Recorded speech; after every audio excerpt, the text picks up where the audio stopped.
I just thought that was funny because this idea that this is the problem is we're afraid of a shrinking labor market and more demand for labor. That's essentially what the whole theme of this was.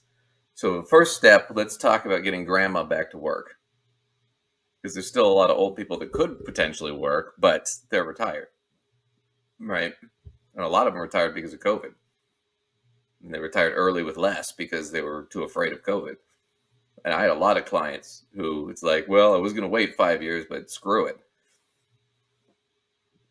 This thing will still be going on probably in 4 or 5 years. So I'm out now. That happened in education a lot too. I work in education, and teachers that were like, well, I was going to do another 2-3 years, but forget it. Yeah. I'm done. All right. The next thing we were talking about is the other thing they were talking about was what they called quiet quitting, and it's in relation to the Great Resignation. So these are two things. We're going to talk about them together, though, because they're kind of semi-related.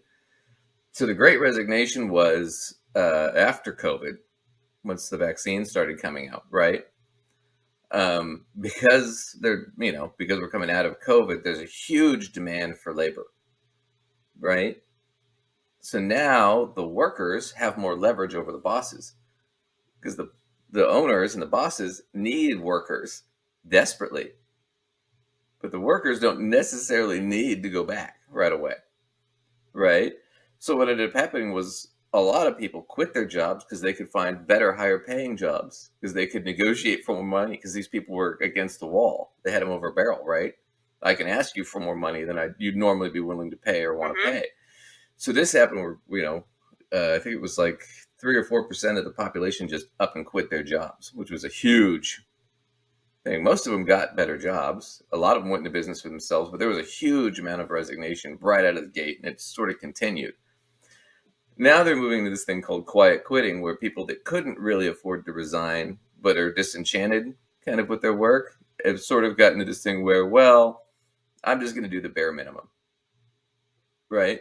And this guy's going to talk a little bit about the psychology behind it, but we're going to go a little bit deeper into why it happened. But here's this guy, Simon Sinek, and here he is. I think he's at a TED Talk, and he's talking about this. I think is it's a market correction. We know what happens to public markets when they become unbalanced, right? Laws of nature intervene, and there's a correction. That's what happens.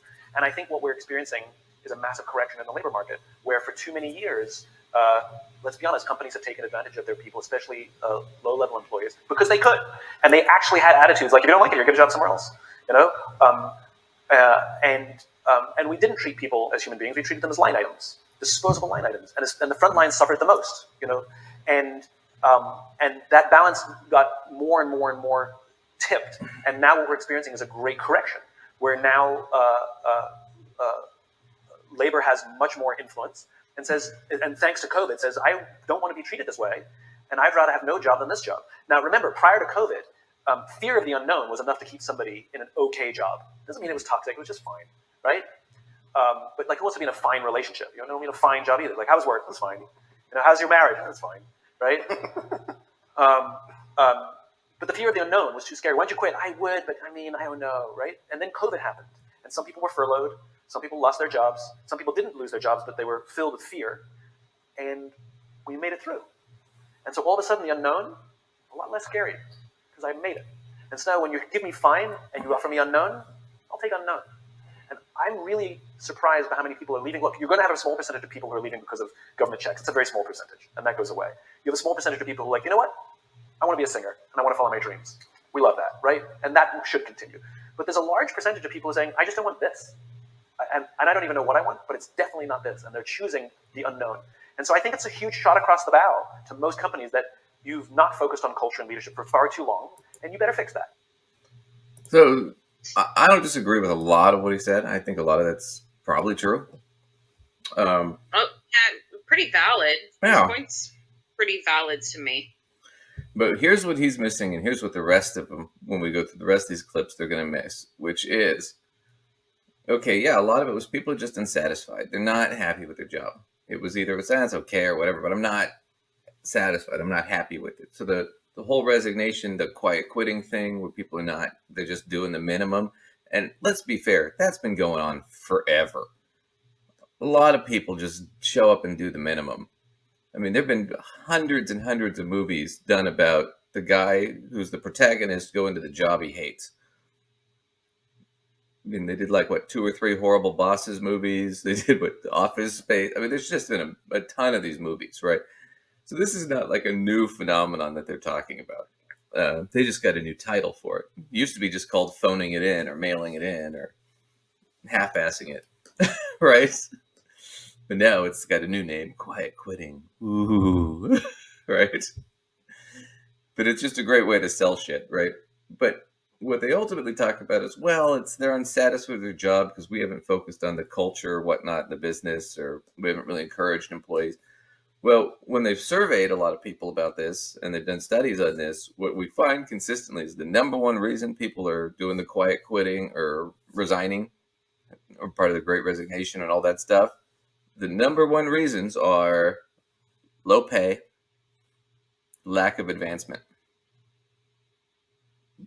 Makes sense to me. I mean, if you don't pay me enough for the headache that you're expecting of me, I might stick around if I feel like I need the paycheck, but I'm gonna do the bare minimum probably. I'm not, and if I'm somebody who wants to advance, and I actually don't really see that as much of an option, Right.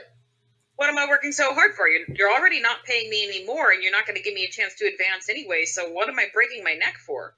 Right. I'm stuck Nothing. where I am.